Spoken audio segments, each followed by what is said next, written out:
विदेशमन्त्री doctor जयशंकरः संसदि Ukraine स्थितिं समालक्ष्य वक्तव्यं प्रदास्यति। अपरतः रक्षामन्त्री राजनाथसिंहः अस्य मासस्य 9 दिनाङ्के अज्ञात्वा प्रक्षेपास्त्रविषये संसदः उभयोर्सदनयोः प्रदास्यति वक्तव्यम्।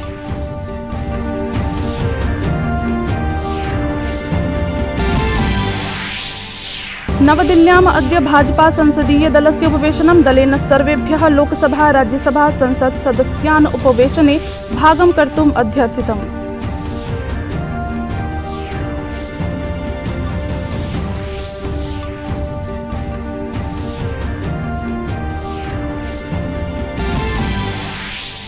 हिजाब विवाद प्रकरणे कर्णाटकोच्च न्यायालयः अद्य स्वीयं वक्तव्यं प्रदास्यति। राजधान्यां बेंगलुरु नगरे शान्तिव्यवस्थां स्थापयितुं प्रशासनेन एकसप्ताहाय जनानाम् एकत्रीकरणं प्रतिबन्धितम्।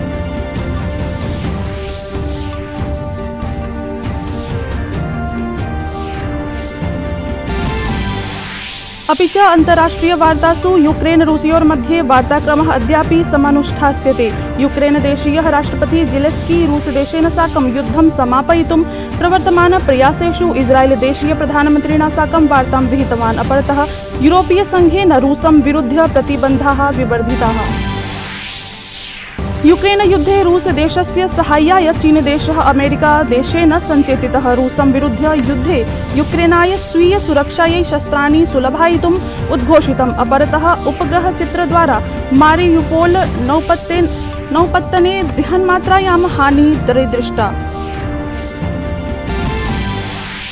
क्रीडावृत्तेषु च भारतं बेंगलुरु निकषस्पर्धायां भव्यप्रदर्शनपूर्वकं श्रीलङ्कादलं 38,200 धावनाङ्कैः पराभूय श्रृङ्खला 0 विरुध्य अङ्कद्वयेन विजितवत्। स्पर्धायाम् अस्यां जसप्रीत बुमराह श्रेयस अय्यरश्च नायकत्वेन उद्भूतौ।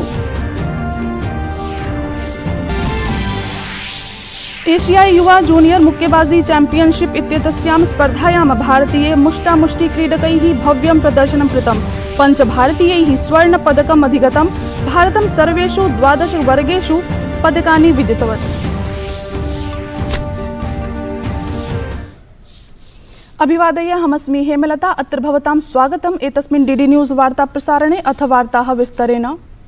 संसदः अर्थसंकल्पपत्रकस्य द्वितीय भागस्य प्रथमे दिवसे संसदः उभयोः सदनयोः यूक्रेनदेशात् भारतीयानां स्वदेशं प्रत्यागमनस्य विषयः चर्चितः।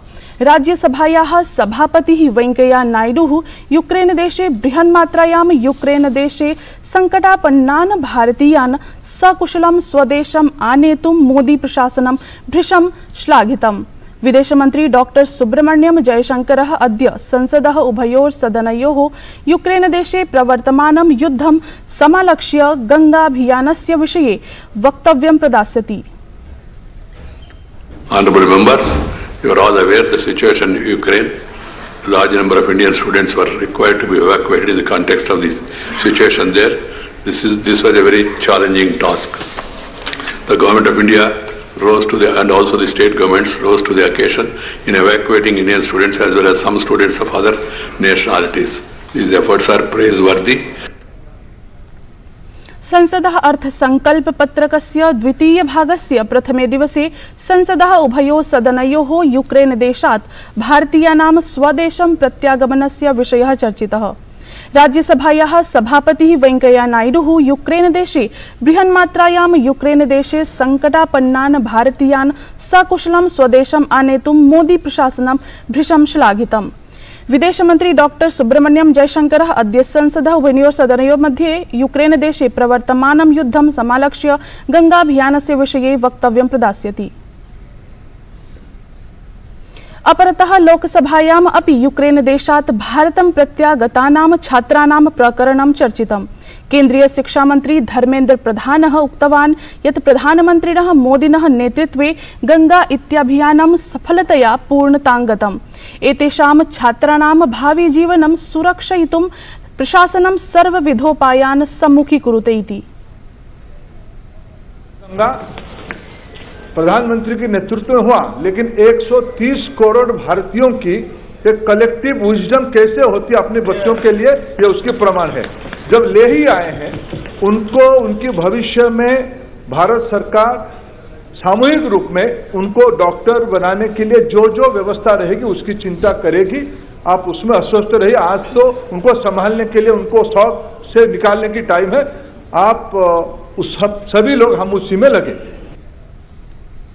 अपरतः राज्यसभायां प्रश्नकालावधौ पेट्रोलियम मंत्री हरदीप सिंह पुरी उक्तवान् यत् यूक्रेन रूस देशयोर्मध्ये प्रवर्तमानेन युद्धेन वैश्विक विपणौ अपरिष्कृत तैलमूल्ये अभूतपूर्व वृद्धिः अनुमीयते, किन्तु जनेषु एतस्य दुष्प्रभावं निष्फलीकर्तुं रूसं समेत्य अन्यैः देशैः सह प्रशासनं वार्तां विदधाति। सः उक्तवान् यत् वैश्विक समाह्वानानि सत्यपि अन्य देशानां तुलनायां भारते पेट्रोल उत्पादेषु अल्पवृद्धिरेव जाता। In a situation in which from the last 2 years characterized by the pandemic and in the last few weeks of a war or a military action taking place between Russia and the Ukraine, the government will explore all options which are available.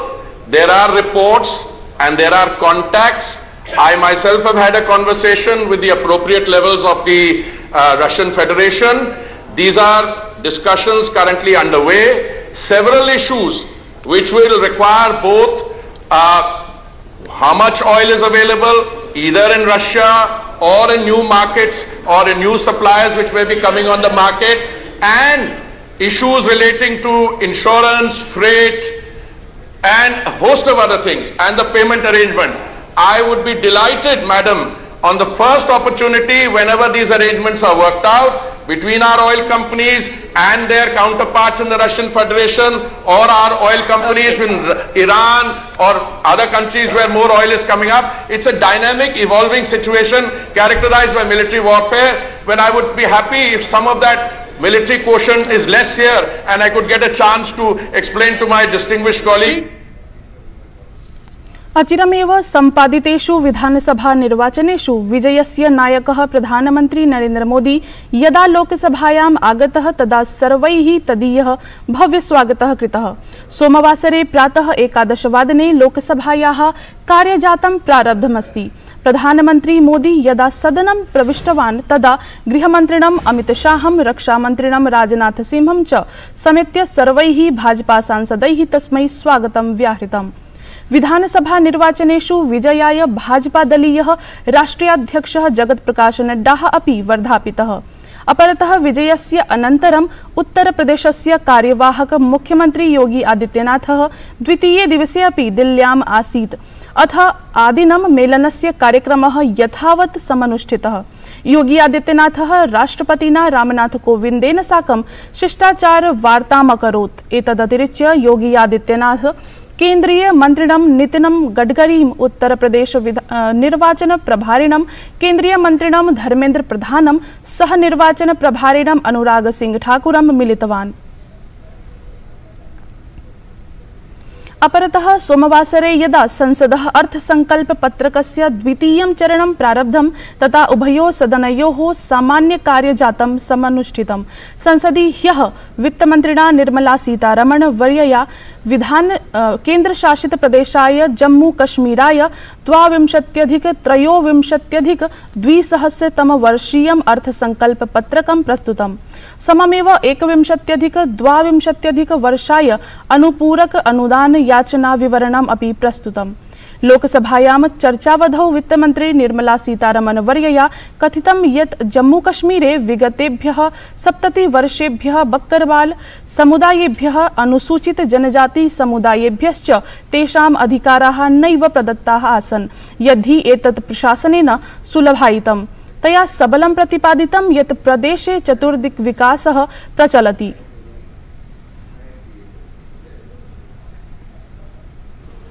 Unjust and discriminatory laws, again, that is very important to bring in parity. Discriminatory laws were removed. They existed there under 370. Removal was necessary. It was delayed. It was delayed, and I am grateful, as per the repeated manifesto promise of Bharatiya Janata Party, we have fulfilled that promise given to the people of this country. चर्चायां भागम् अभजन् केन्द्रीय मंत्री doctor Jitendra सिंहः केन्द्रशासित प्रदेशस्य जम्मू कश्मीरस्य विकासाय मोदी प्रशासनद्वारा स्वीकृत पदक्षेपाः समुल्लिखिताः। सः सबलं प्रत्यपादयत् यत् 70+ अनुच्छेदस्य 35A इत्यस्य च अपाकरणानन्तरं जम्मू कश्मीरे विकासस्य गतिः प्रवर्धतेतराम्। In the year 2010, during UPA 2, there were 489 attempts made. When this government came in and we took the oath on the evening of 26th May 2014 under Prime Minister Modi, in that year 2014, the number of infiltration attempts were 222. In the last year, that is 2021, under Prime Minister Modi, the number of attempts has come down to two figures, just 77. So last full year, 12 months, it was 77. This year, in the first 1 month or so, it has been only 4. Now compare it to the huge numbers. पंचराज्येषु विधानसभा मतदानस्य समापनात् परं प्रशासनस्य आरम्भविषये दिल्ली पर्यन्तं विषयस्य गभीरता दृश्यते। उत्तराखण्ड राज्यस्य पूर्व मुख्यमन्त्री पुष्कर सिंह धामी उक्तवान् यत् सर्वकारस्य आरम्भः प्रक्रियायाम् अस्ति। शीघ्रमेव विधानमण्डल दलस्य उपवेशनं भविष्यति। दुष्यन्त गौतमेन अपि अस्मिन् विषये प्रोक्तं यत् अस्य निर्णयः शीघ्रमेव भविष्यति। सरकार गठन की जो भी सरकारी कार्य प्रक्रिया है वो पूरी चल रही है, उस पर सब पर काम चल रहा है और जल्दी ही हमारे यहाँ पर विधानमंडल दल की बैठक होगी और उसके बाद नई सरकार गठन की प्रक्रिया प्रारंभ हो जाएगी, पूरी हो जाएगी। गोवायाम् अपि प्रशासनं विरचयितुं प्रक्रिया प्रचल्यते एव। राज्यपाल PS श्रीधरन पिल्लै राजभवने निर्वाचित विधायकाय गणेश गावकराय विधानसभायाः अस्थायी अध्यक्षरूपेण शपथ ग्रहणं कारितवान्।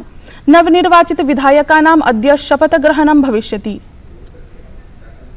मैं सबसे पहले हमारे MLA जो गणेश गावकर इलेक्ट होके आए हैं उनको आज गवर्नर ने ऑथराइज्ड पर्सन बोल के अपॉइंट किया है। बाकी सभी MLA को शपथ दिलाने के लिए आज उनको शपथ यहाँ दिलाया और 39 MLA को शपथ दिलाने के लिए कल 11:30 बजे जो हाउस कॉल किया है, तो 11:30 बजे कल हाउस में सभी MLAs को शपथ दी जाएगी। हिजाब प्रकरणे कर्णाटकोच्च न्यायालयः अद्य स्वीयं निर्णयं श्रावयिष्यति। प्रकरणे उच्च न्यायालयस्य पूर्णपीठेन गतमासे स्वीयं वादश्रवणं सम्पूरितम् आसीत्। पूर्णपीठस्य मुख्य न्यायाधीशः ऋतुराज अवस्थी, न्यायमूर्तिः JM खाजिः तथा च न्यायमूर्तिः कृष्ण M दीक्षितः सम्मिलिताः आसन्। निर्णयात् प्राक् बेंगलुरु प्रशासनेन सार्वजनिक शान्ति व्यवस्थां निर्मातुं 21 दिनाङ्कं यावत् बृहन्मात्रायां सभाः कर्तुं प्रतिबन्धितम्। यूक्रेन रूसयोर्मध्ये वार्ताक्रमः अद्यापि समनुष्ठास्यते। यूक्रेन देशीयः राष्ट्रपति ज़ेलेन्स्की रूसदेशेन साकं युद्धं समापयितुं प्रवर्तमान प्रयासेषु इस्राएल देशीय प्रधानमन्त्रिणा साकं वार्तां विहितवान्। अपरतः यूरोपीय संघेन रूसं विरुध्य प्रतिबन्धाः विवर्धिताः। भारत श्रीलंका दलयोर्मध्ये क्रीड्यमानायां द्वितीय निकष स्पर्धायां भारतं श्रीलंका दलं 38+200 अंकैः पराजयत्। विजयाय 47 धावनाङ्कान् लक्ष्यम् अनुसरन् श्रीलंका दलं 8+200 धावनाङ्कान् एव समाधिगतवत्। भारतेन स्पर्धा शृङ्खलेयं 0 विरुध्य अंकद्वयेन विजितम्। श्रीलंका पक्षतः द्विमुथ कुशल मेंडिस च धावनाङ्कानाम् अर्धशतकम् अधिगतवन्तौ।